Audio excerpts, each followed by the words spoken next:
This video is going to cover the history of the Tuchone Nation from pre-colonial contact throughout their experience with European settlers and take a look at the life of modern Tuchone peoples. It will conclude with a reflection of the sources used to research the Tuchone Nation. Beginning with pre-contact, this section is going to examine the successful culture of the Tuchone peoples prior to European contact. It will examine their language, creation story, family structure, societal structure, gender roles, and technologies. Before contact, the Tuchone Nation made the central Yukon Territory their home. Their language is especially unique to their nation as it is almost exclusively oral by tradition. Tuchone is an Athabascan language of northern Canada. There are two dialects of this nation, Northern Tuchone and Southern Tuchone. However, they are difficult for speakers of the other dialect to understand, and some linguists consider them to be separate languages. As their language, even to the present day, is mostly oral, a lot of their teachings reside in their creation stories. The Tuchone Nation's creation story is the story of the raven. The creator god of the Tuchone Nation is in fact the raven, and he is featured in many of their legends. He is a benevolent figure that aids the people, but at the same time is a sort of trickster creature. Many of the stories featuring the raven tell about his terrible behavior or actions and him getting into trouble. This ties into their communal language as well, as the Tuchone Nation being mostly oral, this is the way they could get their teachings across in a respective way, as it was frowned upon to directly instruct one what to do, but rather for them to learn and figure it out themselves. The raven's stories evolve as the nation went through contact of settlers and when Christianity was forced upon them. Along with the raven, the Tuchone people have the traveler. The traveler, unlike the raven, is known as the wanderer of Transformer. The traveler is heroic, monster slaying in Tuchone folklore. He uses cleverness rather than strength to defeat enemies, at which point he either kills them or transforms them into something harmless. What has been largely misunderstood about the Tuchone before contact is that they were a well-established nation with a thriving civilization. There were families who controlled the trade with the Pacific Coast Tlingit people and reserved for themselves prime locations for fishing and native copper among other fish. These were known as the rich families, or big shot, but traditionally known as Don Nosey. These higher class families owned personal bondservants known as Yandai. These servants were taken from among their own people or kidnapped from neighboring Athabascan groups. These servants were not necessarily part of the rich families of the nation, but rather served them whether they were under their direct keeping or not. After the Klondike Gold Rush of 1898 and the imposition of Euro-Canadian laws throughout the Yukon Territory, Tuchone leaders found it more and more difficult to keep alive this form of social independence, and chiefs lost some of their original clout, authority, and power. Thus, they lost their social layers of the rich, poor, and bondservants. Before settler contact, not only did the Tuchone people have a functional societal structure, but also had gender roles that ensured a working community. The men did most of the big game hunting, but also made snowshoes, toboggans, canoes, sleds, and other hunting implements. The women snared hare, fished, cut and dried the meat, and processed hides. In terms of food and cooking, the Tuchone Nation were and still are subarctic hunter-gatherers. Their most important resource was fire. By cooking their food on it, it made the food easier to chew and to digest, as well as killed bacteria, and it aided in food preservation. In the winter, the nation primarily got their food from ice fishing. In the spring, the rivers and coastal waters were rich in fish and seafood. They used bows, arrows, traps, snares, and deadfalls for hunting moose caribou, hare, musk oxen, bear, and elk. For fishing, they used dip and gill nets, traps, spears, and hook and line fishing. A mixture that was found very popular was pemmican. Pemmican is a mixture of berries, grease, and animal meat. It is a high-energy food that could be preserved for years. Tuchone families gathered in spring and summer fish camps. In autumn, they gathered in meat camps and clustered for part of the winter near dried food supplies and at good fish lakes. By late winter, however, they had to scatter to find game, and sometimes they starved. The Tuchone Nation consisted of nomad peoples, meaning their life was constantly moving. Their life depended on the movements of the barren ground caribou. The Tuchone Nation, like most First Nations, disliked strongly the idea of waste. Because of this, they used all parts of every animal they would kill as a sign of respect to nature itself. This was reflected in the nation's clothing as well. The Tuchone Nation was most creative with usage of animals for clothing. A tump-line was a piece of material fastened around the forehead to help support heavy loads. Belt looms were used for weaving. Subarctic Athapascans had distinctive technologies like large metal knives with double recurved handles, sleds, and chair-style birch bark baby carriers, partially decked over kayak canoes, and portable domed caribou skin tents. Some Tuchone had raw copper for making knives and arrowheads. The majority used bone and antlers. Much of the technology was dispensable, but the important thing for the community members was knowing how to make it and when it was to be used. The following section will look at the Tuchone Nation during contact with European settlers. When settlers arrived in the mid-1800s, life for the Tuchone peoples began to change. European settlers brought with them their own forms of government, education, and religion. They began to exploit numerous traditional hunting and fishing sites, which resulted in the displacement of the original occupants. The Tuchone, however, did not give up upon the arrival of these new people. They adopted new technologies that suited them while also allowing them to keep strong links to their traditional language and culture. The following part of this video will take a more in-depth look at the time of contact. From 1840 to 1848, the Tuchone peoples were an independent society which traded a few days a year with the Tlingit peoples. They did not allow the Europeans to influence them and displace their traditional ways. From 1848 to 1852, the Tuchone people were connected with settlers when the Hudson Bay Company set up a trading post at Fort Selkirk. However, even though this trading post was there, it was unsuccessful. The Tuchone continued to trade with the Tlingit peoples and only used the Hudson Bay Company's trading post when these peoples were not available to trade with. How was the Tuchone culture affected by European contact? During the Hudson Bay Company's time at Fort Selkirk, there were two Scottish men who managed the fort, Campbell and Stewart, and they had virtually no impact on the Tuchone culture. If there was ever any fear of someone losing their culture, it was these two men. The Tuchone operated in a territory that was 520 kilometers long and 345 kilometers wide. The Europeans were largely outnumbered in this territory, although they attempted to show the Tuchone new ways of living, such as building permanent log dwellings. However, the Tuchone were nomadic people and showed little to no interest in permanent dwellings. During this time, the society was strong with a vast amount of land and were virtually untouched by European settlers. They were able to hold on to their traditional ways of living and their culture because the Europeans were unable to influence such a large population. Moving to 1880 to 1890. Up until this time, the Tuchone remained largely untouched by European societies. They had contact with a few traders that would come through the north, however, they were not assimilated into the culture.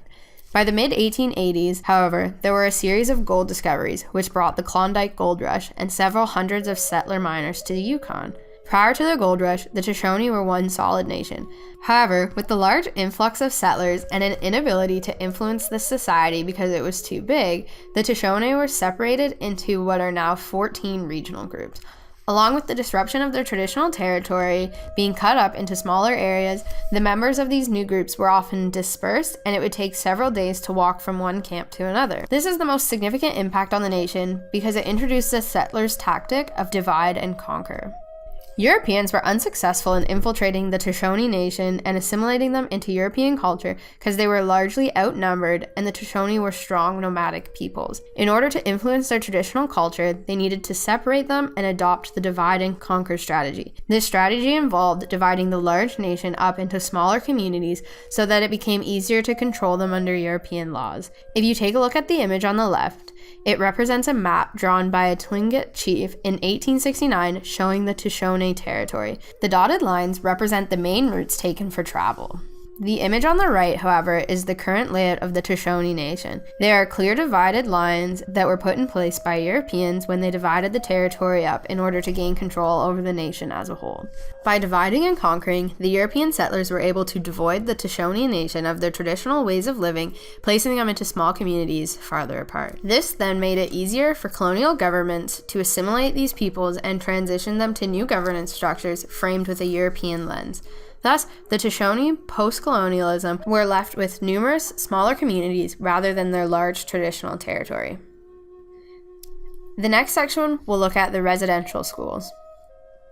Residential schools are a terrible black mark on Canadian history. They've had severe and long-lasting intergenerational impacts on Tuchone communities in the Yukon Territory. The goal of these schools was to assimilate First Nations children into Canadian society and deprive them of their traditional teachings. The result of these schools were children being taken away from their families and communities to learn European values. There were 4 residential schools in the Yukon and 1 in northern British Columbia built for Tuchone children to attend. The schools' names were Chuluta, Whitehorse Baptist and Lower Post, Aklavik, and St. Paul's School. The students faced terrible abuses, both physical, sexual, and emotional. A significant impact that these schools had was on language, specifically the Southern Tuchone language. As of 2016, there were only 50 fluent speakers in the Yukon. However, there has been progress towards reviving the language. For example, a children's book written in the First Nations language. This language used to thrive like any other, and because of the impact of residential schools, the Southern Tuchone language is struggling. It is difficult for First Nations languages because they are not like Canada, Germany, or Russia, where you can travel to the country to learn English, French, German, or Russian. That is why movements to regain control over education are so important so the languages do not die.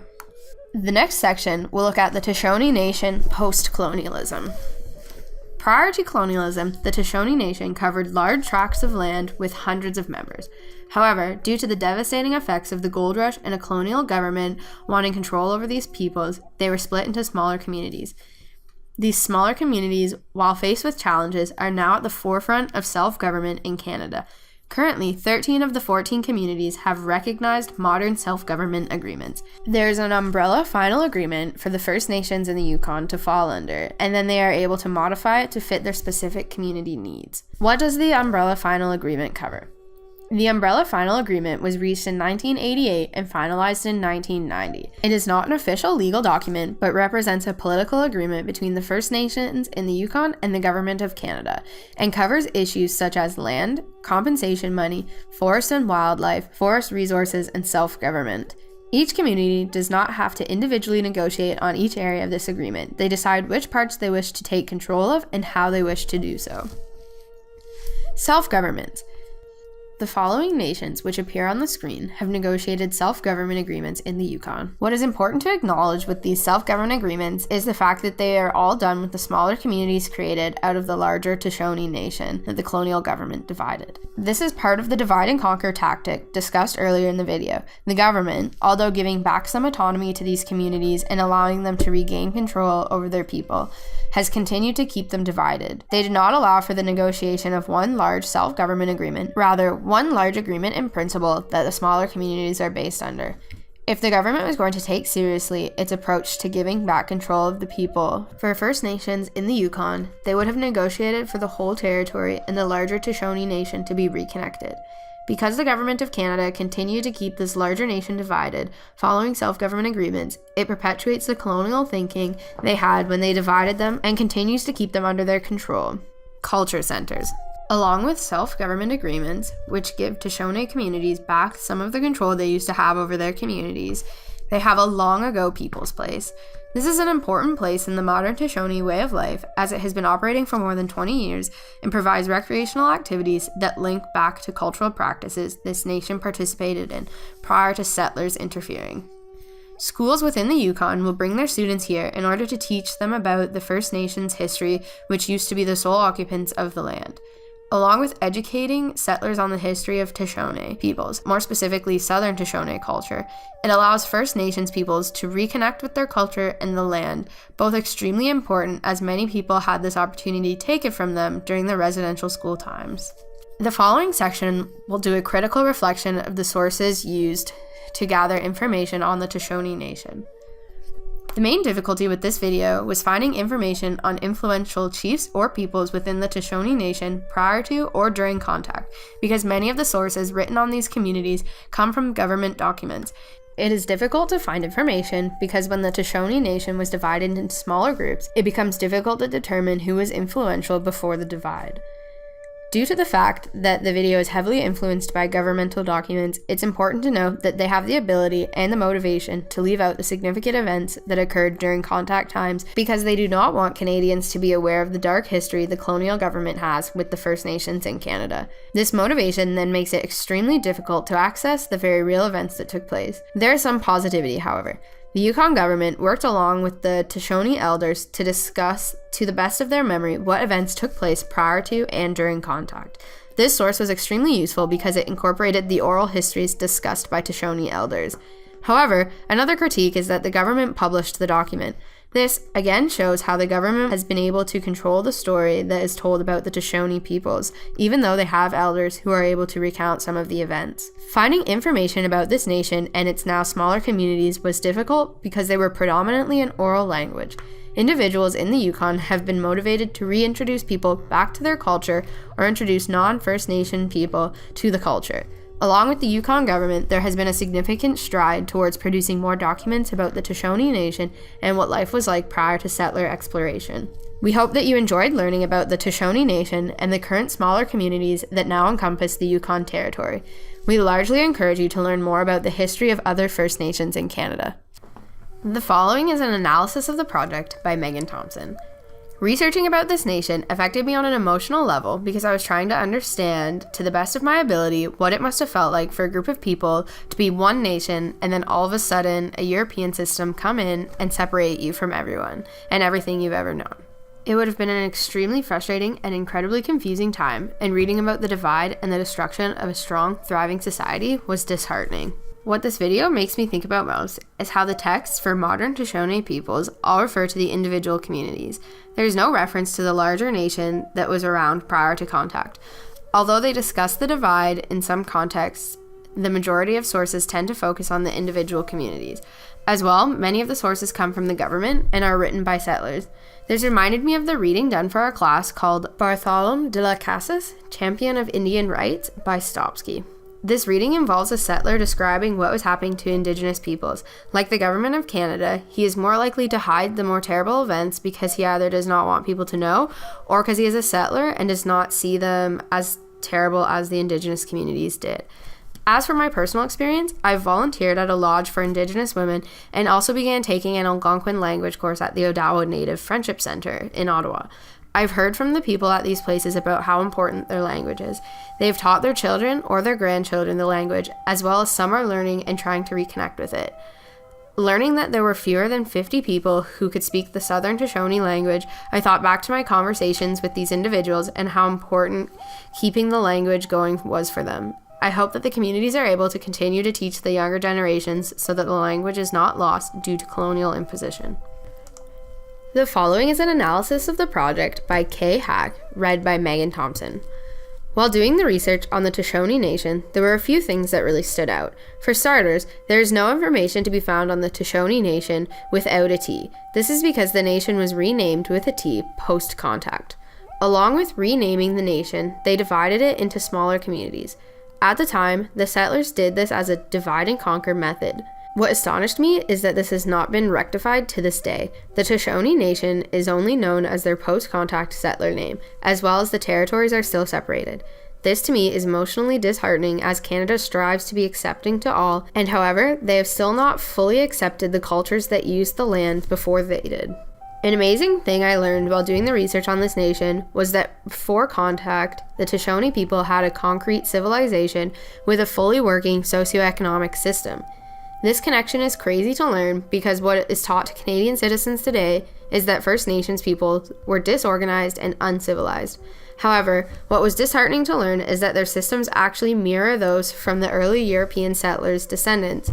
They were well functioning, but because they appeared different from Europeans, the colonial government took this away from them. What I loved most about learning about the pre-contact for the Tuchone Nation was their teaching practices and the way their society functioned as a team. The way that they brought up their children in the thinking that many minds are better than one is a fantastic idea and one that should be passed on and used in today's society. This is purely one example of many teachings that can be learnt from and applied to today's society that not only the Tuchone Nation has mastered, but many other First Nations as well.